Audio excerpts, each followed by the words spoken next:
Hello viewers, आज हम discuss करेंगे elephants questions answers.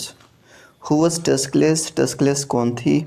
How was she drawn to the camp, वो camp की तरफ कैसे आकर्षित हुई?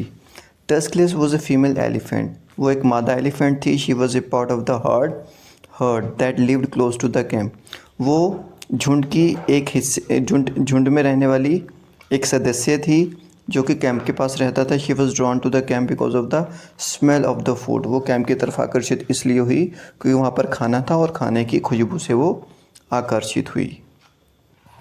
How had tuskless develop a taste for bananas, यानी कि टस्कलेस ने बनानस के लिए किस तरह से अपना टेस्ट डेवलप किया। One day tuskless was given a stack of banana, एक बार टस्कलेस को बनाना का पूरा गुच्छा दिया गया। She eat them with relish, उसने उसे बहुत ही मज़े से खाया। From that day she developed a taste for banana, उस दिन से उसको बनानाज अच्छे लगने लगे। How did the elephants enter the kitchen, elephants kitchen में कैसे घुसे? Tuskless wrapped her trunk around the main sisal pole of the tent and ran it away, tuskless ने पोल को अपनी सूंड में लपेटा और इसको उखाड़ दिया। The other elephants moved forward and also started pulling on other poles, दूसरे हाथी भी यही दूसरे पोल्स को, दूसरे खंभों को सूंड में लपेट कर उखाड़ने लगे। एंड द वायर, और वायर्स को, तारों को। Tuskless made sizeable hole in one of the wall of the kitchen, यानी कि किचन की दीवार में एक टस्कलेस ने क्या करते एक सुराख कर दिया, होल कर दिया।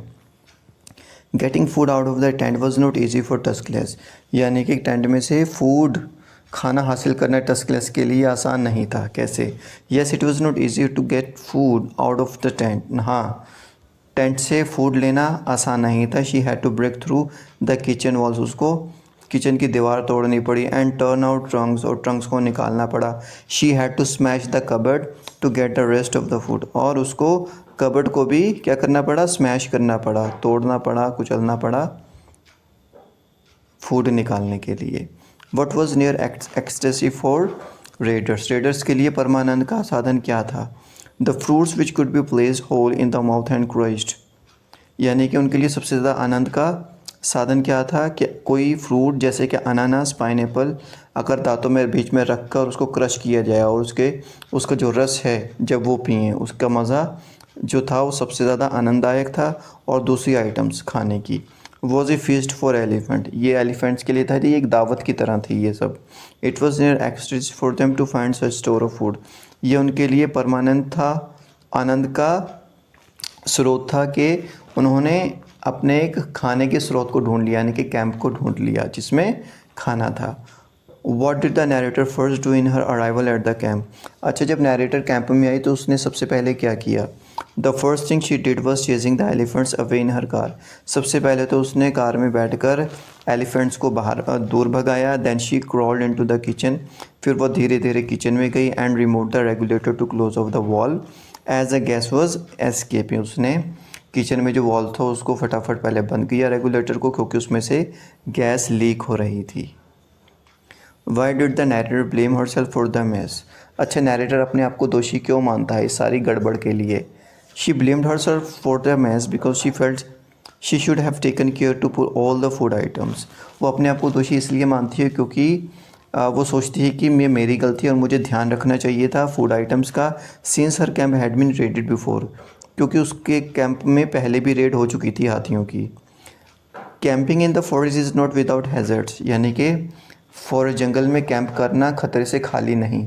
Bring out with reference to the story, कहानी के ज़रिए बताइए। डियर, टी कैपिटल हो जाएगा इसका। There is a constant danger of attacks from wild animals that are drawn to the camp because of the smell of the food, यानी कि जंगलों में कैंप करने बहुत ज़्यादा खतरनाक है क्योंकि जंगली जानवर खाने की खुशबू के प्रति अट्रैक्ट हो सकते हैं, आकर्षित हो सकते हैं। As we can understand from the story that elephants raided the kitchen because they smelled the food, जैसे कि हम कहानी में जानते हैं कि हाथियों ने कैंप में रेड किया क्योंकि वो खाने की खुशबू उनको आ गई थी। But should have warned the narrator about the elephants intention, यानी कि हाथियों का जो इरादा था वो किस तरह से नैरेटर को जैसे नैरेटर को पूरा चौकन्ना हो जाना चाहिए था, है ना, उनकी इंटेंशन एलिफेंट्स के इरादों को देखकर। Tuskless heading in their direction should have warned the narrator, यानी कि टस्कलेस का कैंप की डायरेक्शन में जाना ही उसको पता चल जाना चाहिए था कि नैरेटर को ये कुछ ना कुछ चेतावनी है, खतरा है। They should have guessed her intention, है ना, उनको उसके इरादे समझ लेने चाहिए थे टस्कलेस के। How does the narrator feel about elephants, compassionate और डिसगस्ट, गिव रीजन। अच्छा, नैरेटर हाथियों के प्रति अच्छा महसूस करती है या फिर उनको बुरा समझती है, यानी कि डिसगस्ट समझती है। She is compassionate about the elephants because she does not want them to get hurt, यानी कि वो हाथियों के प्रति दयालु है, वो ये नहीं चाहती कि उनको कोई तकलीफ़ पहुँचे। What part of the narration do you like the most, why, यानी कि नरेशन का कौन सा पार्ट आपको सबसे अच्छा लगा और क्यों। I like the part in वीता writer describes tuskless first experience of ripe bananas. जब नरेटर पहला अनुभव बताती है टस्कलेस के बनाना खाने का, तो ये जो डिस्क्रिप्शन है वो सबसे ज़्यादा अच्छी लगी। The way the narrator describes tuskless relishing bananas is wonderful, यानी कि जिस तरीके से वो मज़ा ले लेकर हाथी ने उस टस्कलेस ने वो खाया बनानास को, वो बहुत ही ज़्यादा अद्भुत था। Tick the trait that best describe tuskless, discuss the reasons, यानी कि कौन सी कैरेक्टरिस्टिक्स, विशेषताएं टस्कलेस के लिए बेहतर हैं।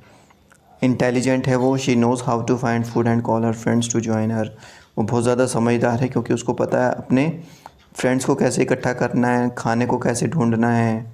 ग्रीडी, वो लालची भी है। Apart from bananas he goes for other food items, bananas के अलावा दूसरी फूड आइटम्स को भी वो सर्च करती है। अपॉर्चुनिस्टिक, मौका परस्त भी है वो। She goes after the food as soon as she realizes that there is no human being around, यानी कि जैसे उसको मौका मिलता है कि कोई भी नहीं है टेंट में, वो अंदर चली जाती है। रिस्क टेकर, वो रिस्क भी लेती है। She takes the risk to get into the camp for food, यानी कि वो रिस्क भी उठाती है कैंप में फूड को ढूंढने के लिए और खाने के लिए। Thank you so much, have a nice time, take care.